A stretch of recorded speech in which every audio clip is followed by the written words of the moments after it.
तेलंगाना तक न्यूज़ में आप तमाम का खैर मकदमी बढ़ते हैं। खबर की जानिब सदर मजलिस पार्टी बैरिस्टर अज़हरुद्दीन ओवैसी ने हैदराबाद में आज एक इंतखाबी जलसे से मुखातिब किया। इस मौके पर उन्होंने अपने मुखालिफिन को तनकीद का निशाना बनाया और आवाम से अपील की कि आने वाले इंतखाबात में मजलिस पार्टी को भारी अक्सरियत से कामयाब करें। आइए तफसीली तौर पर सुनते हैं उनकी इस तकरीर को। अगर अभी तक आपने इस चैनल को सब्सक्राइब नहीं किया तो फौरी कर लें। आलमी मुल्क रियासती मकामी खबरों के लिए देखते रहिए आपका अपना चैनल तेलंगाना तक न्यूज़। मुझे खाजी बनाकर ये बताया जा रहा है कि मैं कांग्रेस और टीआरएस की शादी कर रहा हूं। अरे एक में परेशान हूं बाबा, मैं कहा खाजी बन सकता हूं, मगर फोटो मेरी डाले तो मालूम हुआ मोदी की फोटो अब काम नहीं कर रही तेलंगाना में बीजेपी के लिए। तो मालूम हुआ कि असदुद्दीन की फोटो लगाए तो ही इनको कुछ फायदा होने की उम्मीद है। लगाओ प्यारे, जब मेरी फोटो तुम्हारे मोदी की फोटो काम में नहीं आ रही, मेरी फोटो तुम लगाने पर मजबूर हो गए, तो मालूम हुआ कि हम भी तुम्हारे दूल्हे भाई हैं। अरे क्या आप बताइए, कोई तरीका है इस उम्र में कार्ड के ऊपर मेरी फोटो डालना? अरे जिसकी शादी नहीं हुई, जिसके घर में कोई नहीं है, बीजेपी वालों उनका कुछ करो तुम। जिनके पास कोई भी नहीं है, आप हमारे पीछे पड़े हुए हैं। जिनके पास नहीं है उनको करो कुछ तुम। नहीं, मेरी फोटो लगा के असदुद्दीन ओवैसी खाजी है।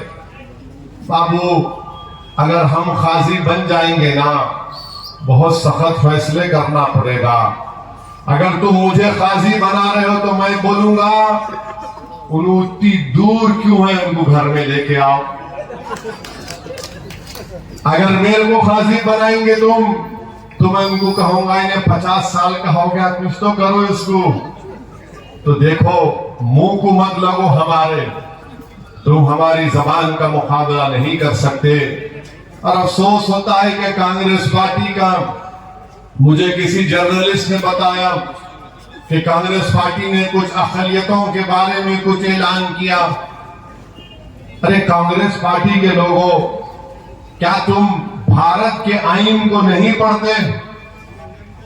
भारत के आईन में, संविधान में, कॉन्स्टिट्यूशन में आर्टिकल 30 में लिखा हुआ यानी जो जबानी एतबार से, माने अगर यहां पर हैदराबाद तेलंगाना में अगर कोई टेमिलियन है तो लैंग्वेज के एतबार से अक़लियत होता है। बैकवर्ड क्लास अलग है, माइनॉरिटीज अलग है, अक़लियतें अलग है, बैकवर्ड क्लास अलग है। अहमक है।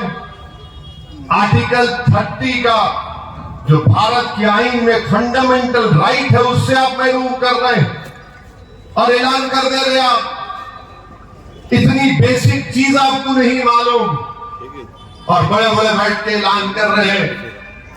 अरे भाई, ओबीसी अलग है, माइनॉरिटीज अलग है, आप लाकर उसको मिला दिए। अरे कैसे थम्स अप है ये लोग, माने आखिरी दर्जे के थम्स अप है ये लोग। इनको ये तक नहीं मालूम कि क्या माइनॉरिटीज है, क्या ओबीसी है, मगर लिख दिए। मगर लिखने से मालूम हुआ कि वो आर्टिकल 30 की मुखालिफत करने वाले हैं, वो फंडामेंटल राइट के मुखालिफत करने वाले हैं।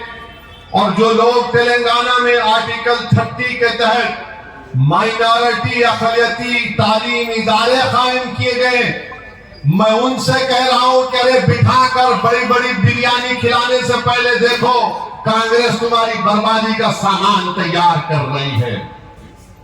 तुम अपने घर में बुलाकर बिरयानी खिला रहे हो, मगर तुम्हारे पैरों के नीचे से जमीन कांग्रेस खींचना चाह रही है। अरे तुम कमजोर हो, झुक जाओगे, मगर हम आईन को पढ़ते हैं, पीते हैं आईन को, हम जानते हैं कि माइनॉरिटीज अलग हैं, इनको प्रोटेक्शन आर्टिकल 30 के तहत दिया गया। एक साजिश के तौर पर कांग्रेस ये काम कर रही है और इंशाअल्लाह ताला तेलंगाना की आवाम, तेलंगाना की अक़लियत और खास तौर से मुस्लिम अक़लियत तुम्हारी साजिश का शिकार नहीं होगी।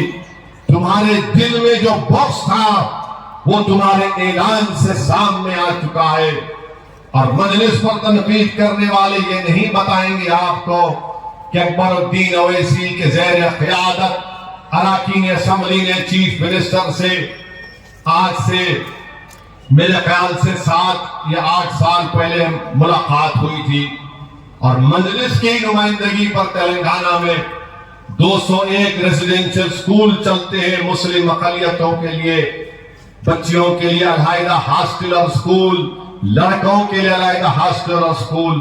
उसमें आज 1,30,000 बच्चे और बच्चियां पढ़ रही है। 12वीं जमात तक जूनियर कॉलेज भी बन गया। 80,000 के करीब बच्चे और बच्चियां पढ़ के निकल गए और सारी दुनिया का हर माहिर ये कहता है कि मुस्लिम अक़लियत अगर कमजोर है, पीछे है, तो तालीम की वजह से। एक आपके रुकने असेंबली ने तालीम का एक जाल यहां पर फैला दिया और हुकूमत से नुमाइंदगी करके तेलंगाना की आवाम के लिए आज 201 रेजिडेंशियल स्कूल में 1,30,000 गरीब खानदानों के बच्चे और बच्चियां पढ़ रही है। यही चंद्रायन गुट्टे के टेमरिस के स्कूल में वहां के 3 लड़के एमबीबीएस का नीट का इम्तिहान क्वालिफाई किए और क्वालिफाई करने के बाद मुझसे राब्ता किए। मैंने दारुस्सलाम उनको बुलाकर उन तीनों बच्चों को, जिसमें हमारे गरीब परी हिंदू भाई का बेटा भी है,